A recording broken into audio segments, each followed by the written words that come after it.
नमस्कार दोस्तों, श्री सुंदरम एकेडमी की ऑनलाइन क्लासेस में स्वागत है।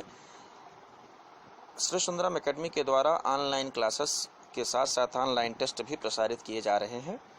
टेस्ट श्रृंखला में पहली श्रृंखला है वही जिन क्लासेस को हमने आज तक किया है।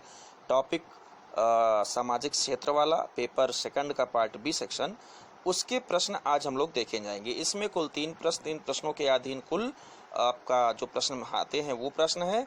अधिकतम अंक 150 है और प्रश्न संख्या इसमें 3 रखी गई है। 1.5 घंटे में इसे आपको लिखना है, ठीक है।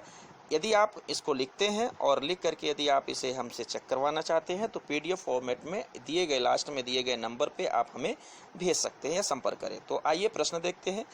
आज के जो टिप्पणी वाला प्रश्न है वो पहला प्रश्न आपका विश्व स्वास्थ्य संगठन, दूसरा प्रश्न जनसंख्या से आप क्या समझते हैं ये है, तीसरा प्रश्न है आशा के क्या कार्य हैं, चौथा प्रश्न है एकीकृत बाल विकास योजना क्यों लाई गई, पांचवा प्रश्न है आंगन आश्रय कार्यक्रम क्या है, छठा प्रश्न है सबला योजना क्यों प्रारंभ की गई, सातवां प्रश्न है मध्य प्रदेश की महिलाओं में रक्त अल्पता की समस्या क्यों है, आठवां प्रश्न है मिड डे मील योजना कब प्रारंभ हुई, नौवां प्रश्न है जन्म मृत्यु समांक क्या है, 10वां प्रश्न है मृत्यु दर से क्या आशय है, 11वां प्रश्न है शोधित जन्म दर से आप क्या समझते हैं, 12वां प्रश्न है मध्य प्रदेश की प्रजनन दर कितनी है, 13वां प्रश्न है जीवन प्रत्याशा से क्या समझते हैं, 14वां प्रश्न है मानव पूंजी से क्या लाभ है और 15वां प्रश्न है जननांक की लाभांश से आप क्या समझते हैं।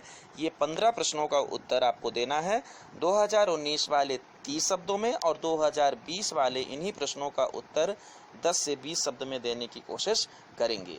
इन प्रश्नों का उत्तर आप इत्मीनान के साथ अपने नोट्स में लिखकर हमें भेज सकते हैं। टिप्पणी वाले प्रश्नों को अलग लिखिएगा। तो ये 15 प्रश्न आपके सामने। आइए हम लोग और प्रश्न देखते हैं। जो 10 प्रश्न आते हैं लघुत्तरी प्रश्न, तो हमारे सामने स्क्रीन पे है लघुत्तरी प्रश्न। 2019 वाले इसको 100 शब्द में लिखेंगे, 6 अंक मिलेंगे, और 2020 वाले इसको 50 शब्दों में लिखेंगे, 5 अंक मिलेंगे, ठीक है। तो आइए पहला प्रश्न देखते हैं। पहला प्रश्न है भारत में जननांकिकी लाभांश की संभावना पर टिप्पणी कीजिए। दूसरा प्रश्न है जनसांख्यिकी में आंकड़ों को जुटाने की प्रक्रिया का वर्णन कीजिए। तीसरा प्रश्न है मध्य प्रदेश सरकार द्वारा कुपोषण निवारण के लिए क्या नीति अपनाई गई है। चौथा प्रश्न है भारत की महत्वाकांक्षा योजना मिड डे मील से भारत को क्या क्या लाभ है। पांचवा प्रश्न है जन्म मृत्यु समांक के क्या लाभ है। छठा प्रश्न है परिवार नियोजन से आप क्या समझते हैं, इसके लाभ बताइए। सातवां प्रश्न है भारत में प्रजनन दर में कमी के कारण बताइए।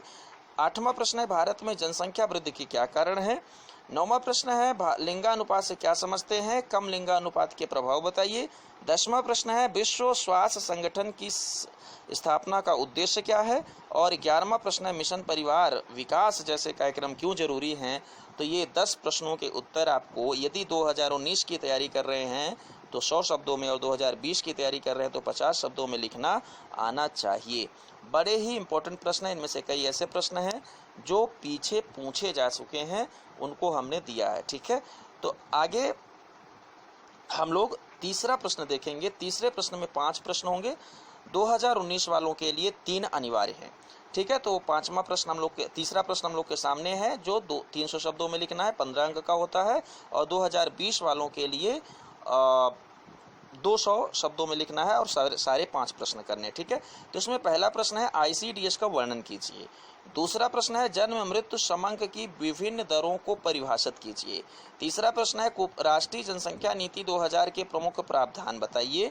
चौथा प्रश्न है भारत में कुपोषण की स्थिति का वर्णन करते हुए इसके निवारण के लिए केंद्र सरकार द्वारा किए गए प्रयासों का उल्लेख कीजिए। और 5वां प्रश्न है भारत का जननांकिकी लाभांश भारत के लिए वरदान है किंतु इसे यदि सही दिशा नहीं मिली तो यह अभिशाप बन जाएगा, इस कथन की पुष्टि कीजिए। तो ये 5 प्रश्न हैं। आप 2019 की तैयारी कर रहे हैं तो 3 प्रश्नों को 300 शब्दों में लिखिए, और 2020 की तैयारी कर रहे हैं तो इन्हीं 5 प्रश्नों को पूरा करिए। 200 प्रत्येक 200 शब्दों में 11 अंक मिलेंगे, ठीक है। ये सारे प्रश्न जितना तीनों प्रकार के हम लोगों ने प्रश्न देखे हैं, हमारे इन प्रश्नों के उत्तर हमारे श्री सुंदरम एकेडमी के YouTube चैनल पर उपलब्ध हैं। आप इन प्रश्नों को देखने के बाद यदि हल करना चाहते हैं, सॉल्व करना चाहते हैं तो हमारे YouTube चैनल के प्लेलिस्ट पर जाकर के इन वीडियोज को अवश्य देख लें, ठीक है। आगे भी इसी प्रकार के हम लोग टेस्ट सीरीज करते रहेंगे, क्लासेस करते रहेंगे। श्री सुंदरम एकेडमी चैनल को सब्सक्राइब करें, अपने दोस्तों तक पहुंचाएं। धन्यवाद।